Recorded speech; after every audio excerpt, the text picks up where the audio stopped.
Well, I'm Jeremy, and I'm going to talk a little bit about the history of video game music, especially the early days.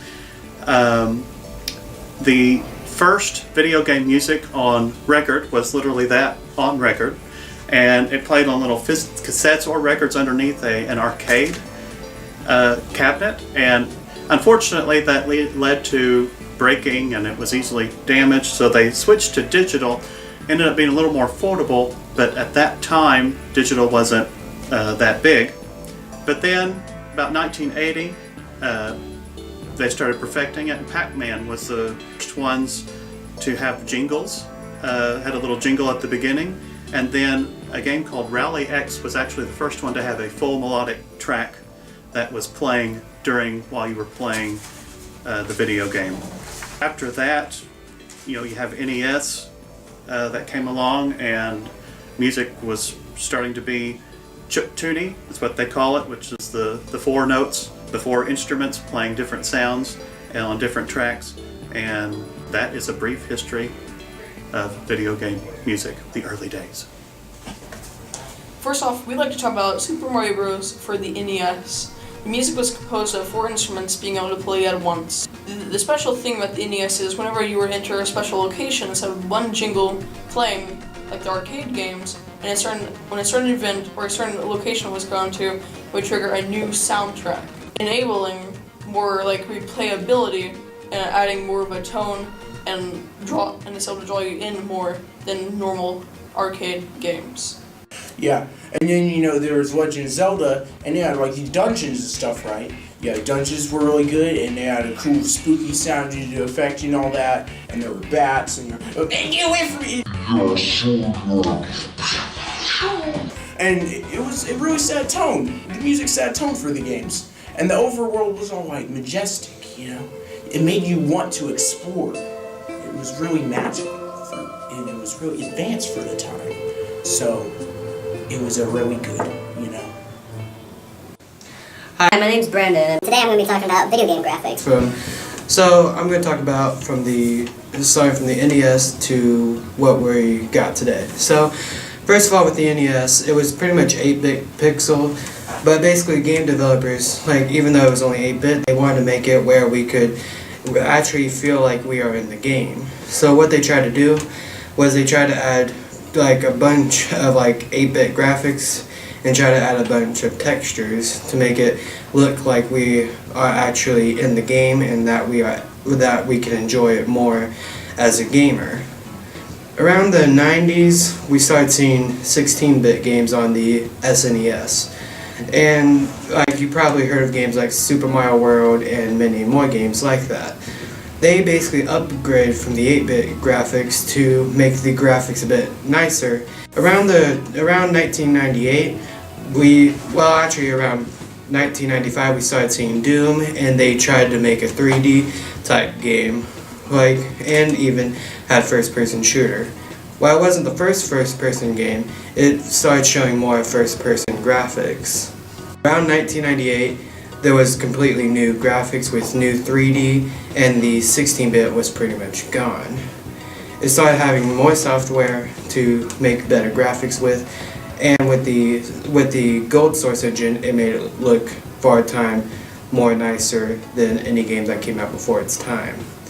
Around the 2000s, we started to see way more graphics and way more games, such as back in 2008 we saw Fallout 3, which was a very beautiful game, and it had amazing lighting and stuff. And talk about Serious Sam, for example. Back when Serious Sam came out, there was a bunch of lights and it was basically something that not a lot of people expected. Then we got to today. Pretty much a bunch of game developers want to make nice games, beautiful games, say in the engine like Unreal Engine 4 or Unity 5, and so they want to make great lighting, and so with a bunch of game development teams they can accomplish that, or just by simply being one person you can still accomplish it. Alright, today we're going to talk about facts of random games that we all know about. So the random fact I know of is E.T. E.T. nearly destroyed the game industry. How our beloved E.T., favorite Martian, favorite alien of all, destroyed the game? Well, people that created the game got very lazy. When I say lazy, I mean super lazy.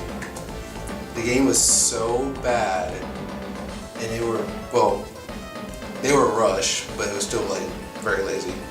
They want to make sure it comes out on the day the movie came out. So everybody like,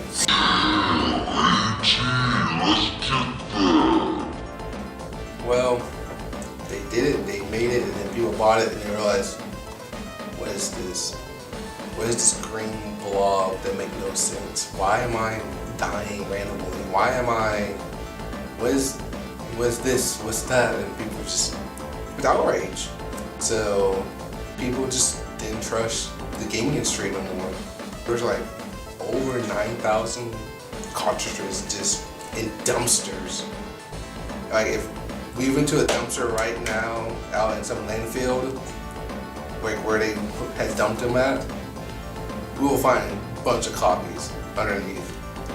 And of course, no one wanted to buy the original copy, even if somebody did kept one and it's clean and it was just preserved correctly. Nobody will buy that. Did you know that MIPS was originally going to be scrapped from Nintendo's Mario 64 until the developers grew fond of him? Well, he was going to be a placeholder when they were trying to make all the joints and stuff work, and once they got that done, they would just throw him in the garbage. But then they were like, oh, that's a cute bunny, man, so they decided to keep him, and that was how the bunny was made. Did you know that the very first game made by Valve was actually made in the Gold Source engine, which the Gold Source engine was actually really just a modded version of the Quake engine. So, but it was modded to make it where it could work better and have a better first-person interactive, like a better first-person interaction and better graphics. In Splatoon, the creators were trying to decide on what would they like to use as the player model. They went through 5 different options. Their first playable demo actually included tofu blocks as characters. Then they realized they didn't want to use this because it was bland and really made no sense since they were shooting ink. So then their second option was to go with Mario because they were having creator's block and they couldn't figure out a good character to go with. Then they decided to go with an ink shooting player model, something that would actually feel more realistic. They went with an octopus. Since the head was too round, they felt like it'd be hard for the player to know where exactly they're aiming. Then they went with a rabbit, so you could actually tell by where it was, and they decided that made no sense.